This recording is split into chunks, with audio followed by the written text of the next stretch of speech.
other types, saves a much larger portion of what he earns, and no matter how rich, is seldom extravagant. His greatest obstacle to money making is his tendency to hang on to whatever he has, awaiting the rise in prices which never go quite high enough to suit him. An Osseous friend of ours has lived for 40 years on almost nothing while holding, for a fabulous price, an old residential corner on a desirable block of a downtown street in one of the large American cities. He could have sold it years ago for enough to make him comfortable for life, to give him travel, leisure, comforts, and self-expression, but he refused. As has been pointed out before, each individual prefers the self-expression common to his type. This man has found more of what is real self-expression to him in defying the destruction of this building and the march of commerce in that neighborhood, and in opposing prospective buyers, than all the money-bought comforts in the world could have given him. So he has worked away as a draftsman at a small salary 8 hours a day for those 40 years. He is unmarried and has no brothers or sisters. When he dies, remote relatives whom he has never seen and who care nothing for him will sell the property and have a good time on the money. But they will have no better time spending it than he has had saving it. Those who are inclined to the osseous. Every person with a large osseous element is capable of saving money, of being a faithful worker under right conditions, and of withstanding hardship in his work. Difficult missions into pioneer regions are successful only when entrusted to men or women who have the osseous as one of their first 2 elements. The North Pole. It is a significant fact that all the men who have made signal efforts at finding the North and South Poles have possessed the bony as a large proportion of their makeup. No extremely fat man has ever attempted such a thing. Missionaries. It is also interesting to note that the most successful missionaries have had a larger than average bony system, and that all those who go into the extreme edges of civilization and stay there any length of time are largely of this type. Other types plan to become missionaries, and some get as far as to be sent somewhere, but those who stick, who spend years in the far corners of the earth, are always largely osseous. Things to avoid. The osseous must avoid all vocations demanding his constant or intimate contact with large numbers of people. Every kind of work that calls for instantaneous movements, sudden adaptations to environment, many or sudden decisions, or crowded workrooms. He must avoid working for, with, under, or over others. Business partners to select. The osseous should never have a partner if he can help it. When he cannot help it, he should choose a person of large cerebral tendencies, for no other type will stand for his peculiarities. Partners and employees to avoid.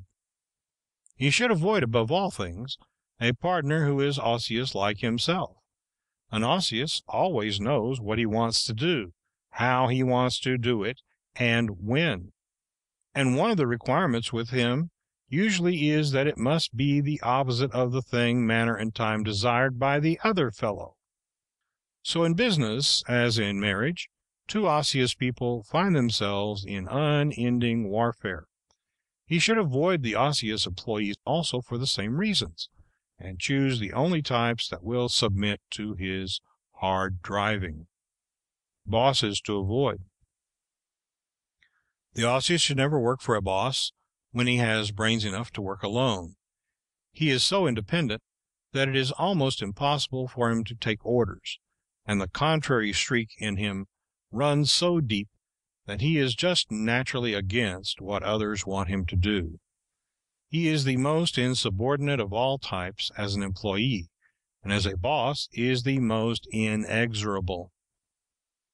Localities to avoid. The osseous should avoid all congested communities. he does not belong in the city. Except in some vocation where he handles money, he seldom succeeds in a metropolis. His field is the frontier, the great open spaces of land, sea, forest, and mountain, where he works with things that grow, that are not sensitive, that do not offer human resistance to his imperious, dominating nature.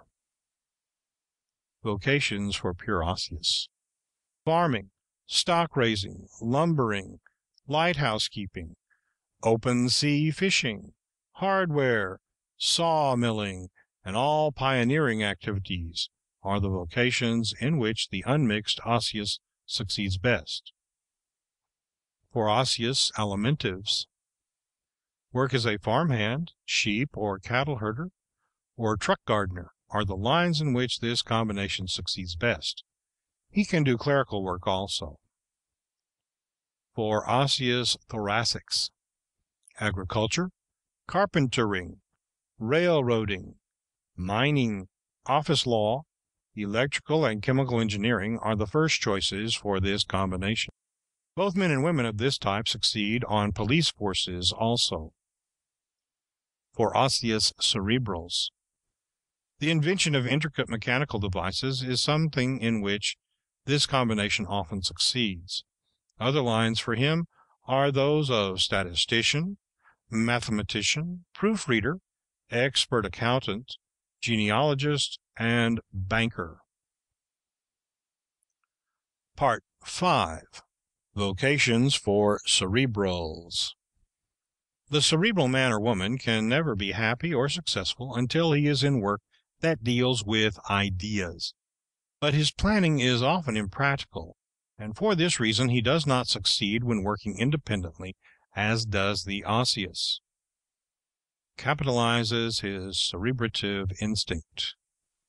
The cerebral gets his name from the cerebrum, or thinking part of the brain, because this is the system most highly evolved in him. His great size in the large-headed man causes it to dominate his life. Thus his chief instinct is cerebration, dreaming, meditating, visualizing, planning. Since these are the real starters of all progress, this type should be encouraged with a view to making him more practical. The born writer. The brain system is large in all men and women who achieve distinction in writing or in other lines where the brain does most of the work. Unless combined with the muscular, this man writes much better than he talks, and usually avoids speech-making. When the muscular is combined with the cerebral, he will be an excellent lecturer or teacher. Chances for money-making. The pure cerebral has the least likelihood of making money of any of the types, for the reasons stated in Chapter 5. If he is a pure cerebral, his ideas and writings, however brilliant, will seldom bring him financial independence unless he gets a muscular, thoracic, or alimentive business manager and strictly follows his directions. The cerebrally inclined. Any person inclined to the cerebral type, that is, with a large, wide, high forehead, or a large head for his body, will succeed in some line of work where study and mental effort are required. Things to avoid. The pure cerebral should avoid every kind of work that calls for manual or bodily effort, physical strenuosity, lifting of heavy things, or the handling of large machines. He should avoid every kind of work that gives no outlet for planning or thinking. He should avoid being an employer, because he sees the employee's viewpoint so clearly that he lives in his skin instead of his own. This means that he does not get the service out of employees that other types get. He is not fitted in any way to rule others, dislikes to dominate them, feels like apologizing all the time for compelling them to do things, and is made generally miserable by this responsibility. Business partners to select. The selection of a partner is one of greater importance to the cerebral than to any other type.